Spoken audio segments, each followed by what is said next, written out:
Bienvenidos al Estadio Fantasy Podcast. Yo soy Mauricio Gutiérrez, analista de Fantasy Football.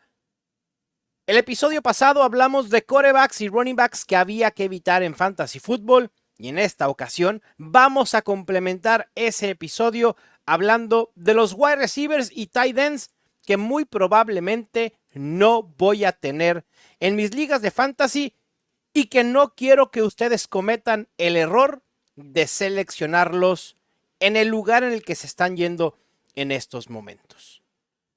Con los wide receivers en específico, es muy fácil hablar de evitar a un receptor que se está yendo en la ronda 11, en la ronda 12, en la ronda 13.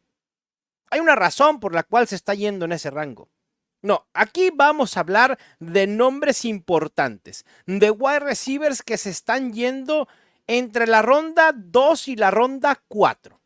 Nombres contundentes, relevantes en fantasy en el pasado e incluso uno que me cuesta trabajo colocar en esta lista porque su curva de ascendencia se ve interesante, sin embargo creo que habrá una regresión. Empecemos con Davante Adams. Es real que Davante Adams es uno de los wide receivers más talentosos en la liga. Es real también que quizá, no, quítenle el quizá, es a prueba de quarterbacks. En el 2022 con Derek Carr fue el wide receiver 5 en puntos fantasy por juego, promediando 19.7. El año pasado fue bastante relevante, teniendo de quarterback a Aidan O'Connell y a Jimmy Garoppolo. Pero la realidad es que no podemos cegarnos. Así como decía Leono que hay que ver más allá de lo evidente. Bueno, aquí hay que ver lo evidente. Davante Adams está dando signos de declive. Muy probablemente por su edad. 31.5 años tiene ya Davante Adams. Y esto mismo ha traído signos de ineficiencia. Porque si bien fue el wide receiver 2 en targets en la NFL y el wide receiver 9 en recepciones, terminó como el wide receiver 15 en yardas recibidas, el wide receiver 15 en puntos fantasy por juego, promediando 15.6. Fue el wide receiver 10 en puntos fantasy totales. Pero lo más preocupante es que fue el wide receiver 30 en yardas por ruta recorrida y el wide receiver 82 en yardas por target. Claro que también pudiéramos alegar que estas métricas no solo son culpa o la razón de estas métricas, el bajón de estas métricas son un declive de Davante Adams, sino también tiene que ver con la situación de quarterbacks que hubo en los Raiders el año pasado. Pero realmente la situación de quarterbacks en 2024 es mejor que en 2023. Sinceramente, no lo sé. Nos entusiasma lo que hizo Gardner Minshew con los Colts el año pasado y lo que logró hacer Michael Pittman. Pero Aidan O'Connell y Jimmy Garoppolo en conjunto generaron a sus wide receivers 1.18 puntos fantasy por target. Mientras que Gardner Minshew el año pasado con los Colts generó 1.17. Así que quizá estemos hablando de no una mejora, sino de una situación relativamente similar. Es claro que Davante Adams sigue siendo el wide receiver principal en los Raiders y quizá debamos considerarlo como un wide receiver 1 bajo, pero más que nada como un wide receiver 2 alto y quizá sin mucho upside. Los días de Davante Adams como un wide receiver top 8 han quedado en el pasado y en el rango en el que se está yendo, en el pick 6 de la ronda 2, prefiero opciones como Marvin Harrison, Drake London o incluso Chris Olave. Wide receivers cuya curva está en ascendencia y no descendiente como la de Davante Adams. Piénsenlo. Incluso Davante Adams puede ser ese wide receiver en ronda 2 que me haga ir por un running back mucho más temprano de lo que quisiera. No lo quiero evitar a toda costa, pero me preocupa esa falta de upside. Después, entro en conflicto, porque este es un caso contrario al de Davante Adams. Un wide receiver en ascenso, llegando incluso a su prime, un aumento de targets y en recepciones en cada uno de sus 4 años en la NFL. Eso es lo que nos gusta perseguir en Fantasy Football, porque regularmente los años más productivos de un wide receiver talentoso son del 3 al 5, del 3 al 6, quizás hasta el 7 en algunos casos.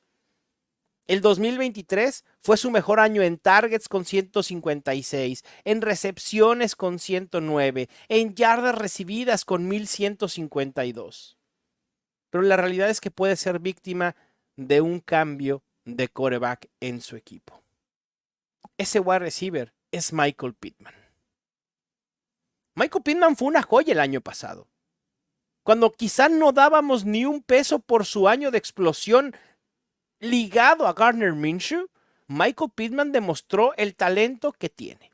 Sin embargo, este año con Anthony Richardson me preocupa. La muestra es muy corta, tenemos muy poco de lo que vimos de Anthony Richardson con Michael Pittman. Fueron 2 juegos completos. En uno tuvo 8 recepciones, 197 yardas y un touchdown. En el otro, una recepción y 15 yardas.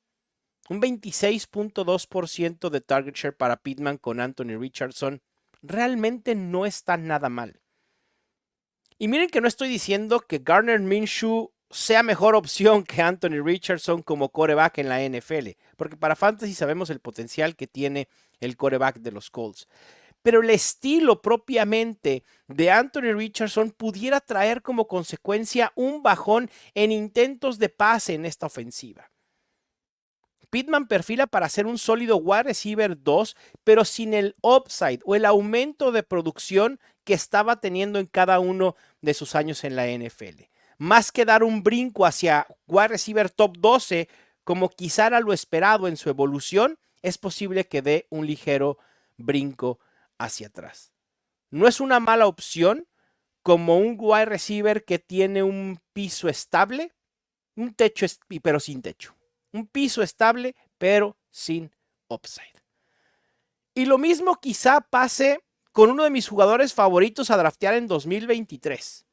Un wide receiver que tuvo su año de gran explosión, terminando como el wide receiver 7 en puntos fantasy totales.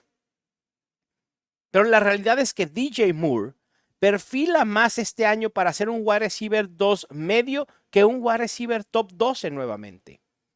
Y no tiene nada que ver aquí con un declive en las métricas de DJ Moore, tampoco en el talento de DJ Moore, tampoco en la edad. Pero es muy posible que veamos un retroceso en producción.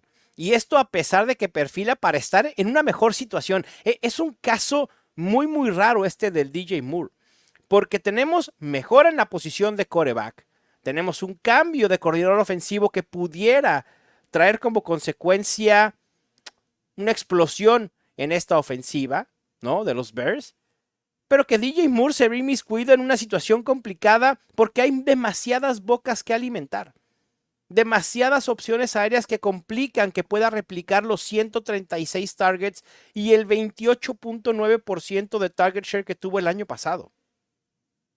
La llegada de Keenan Allen no es poca cosa. Keenan Allen el año pasado, estando sano, demostró que todavía tiene mucho por aportar.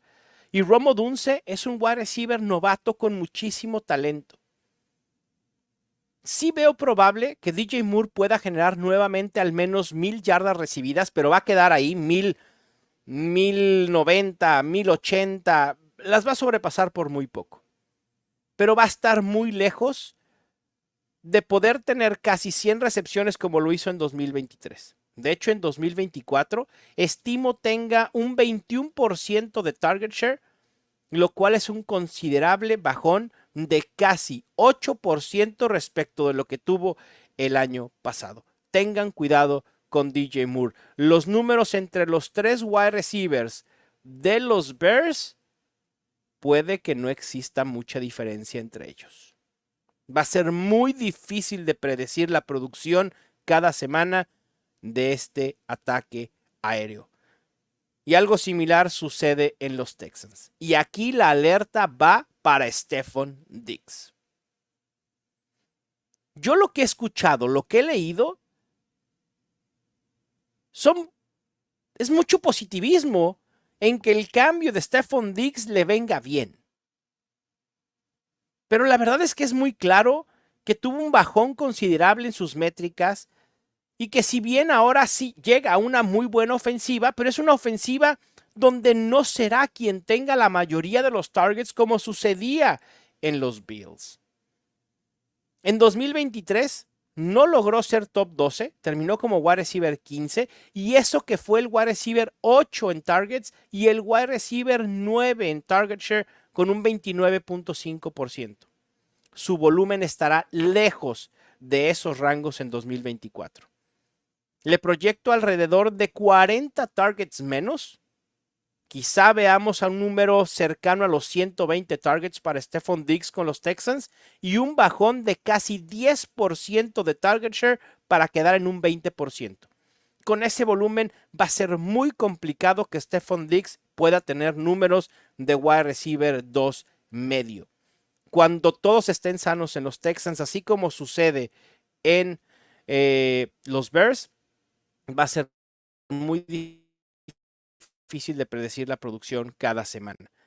Por orden de esta ofensiva, prefiero a Nico Collins, después prefiero ligeramente a Stefon Diggs, pero realmente preferiría esperar y tomar a Tank Dell. Regularmente, los wide receivers de más de 30 años que cambian de equipo no suelen tener una temporada productiva. Y ya les decía del declive de eficiencia. El 2023 fue uno de los peores años para Stefon Diggs. Fue el wide receiver 31 en yardas por ruta recorrida, el wide receiver 62 en yardas por target, el wide receiver 77 en yardas por recepción, wide receiver 46 en separación y el wide receiver 40 en porcentaje de pases disputados ganados. ¿Y a quién le vamos a echar la culpa? Porque con Davante Adams dijimos, parte de la culpa fue la situación de quarterbacks que hubo en los Raiders. Aquí no le vamos a echar la culpa a Josh Allen. Por supuesto que no. Cuando sabemos del élite y de la constancia que ha tenido Josh Allen a través de sus años en la NFL. Esto sí es totalmente atribuible a Stefon Diggs. Y eso es lo que me preocupa. Pasando a los tight ends, también un tight end de renombre con talento excepcional que domina su posición en la NFL es George Kittle. Pero quien lo tuvo en 2023 sabe la montaña rusa que significó tener a George Kittle en sus equipos. Porque había semanas que desaparecía por completo, había semanas que explotaba. Fue demasiado volátil. Solo 56% de semanas jugadas terminó como top 12. Una producción muy baja para quien esperamos o constancia muy baja para quien esperamos sea un tight end top 5. Yo sé que en muchos drafts George Kittle ha caído, incluso a rangos que no hacen sentido ni lógica alguna. En un stream esta semana me encontré a George Kittle en la ronda 8, lo cual no hace absolutamente ningún sentido. Pero realmente, ustedes piensen en sus ligas, con sus amigos, familia, compañeros de trabajo. George Kittle tiene el nombre suficiente y está ligado a una ofensiva tan buena que su ADP no va a caer a ronda 8. Alguien lo va a querer en la ronda 5, alguien lo va a querer en la ronda 6. Y en ese rango, perdón, pero yo paso. Porque sí, pudiéramos decir que George Kittle es eficiente. Fue el tight end 10 en targets y recepciones, pero fue el tight end con más yardas recibidas. Pero sabemos lo que le cuesta trabajo producir cuando Deebo Samuel, Brandon Ayuk y Christian McCaffrey están sanos. Ustedes piensen, si todo se mantiene en el estado en el que está la ofensiva de los 49ers, sí estoy haciendo referencia a que Brandon Ayuk se quede en el equipo y no haga un holdout, no existen elementos para pensar en un cambio en volumen, en utilización para George Kittle. Va a ser muy complicado. Y por eso, ronda 5, ronda 6, prefiero pasar de George Kittle. Un tight end que ha sido mal que bien una opción relevante como tight end top 12 ha sido Dallas Goedert. Justo el año pasado terminó como el tight end 2 en puntos fantasy por juego. Y a pesar de ser una parte importante de la ofensiva de los Eagles, cuando estuvo sano promedió 6.2 targets por juego. La realidad es que también está destinado a ser el tercero en targets, en volumen en esta ofensiva, detrás de A.J. Brown y detrás de Devonta Smith. Y si a esto le añadimos el tema Saquon Barkley, y no porque los Eagles vayan a correr en mucha mayor medida, sino porque sabemos del perfil de Saquon Barkley como un running back que demanda utilización en el juego aéreo. En las 4 temporadas en las que ha estado sano en la NFL, ha tenido al menos 40 recepciones. ¿De dónde va a venir ese volumen? Porque muchas bajas en el juego aéreo de los Eagles no hay.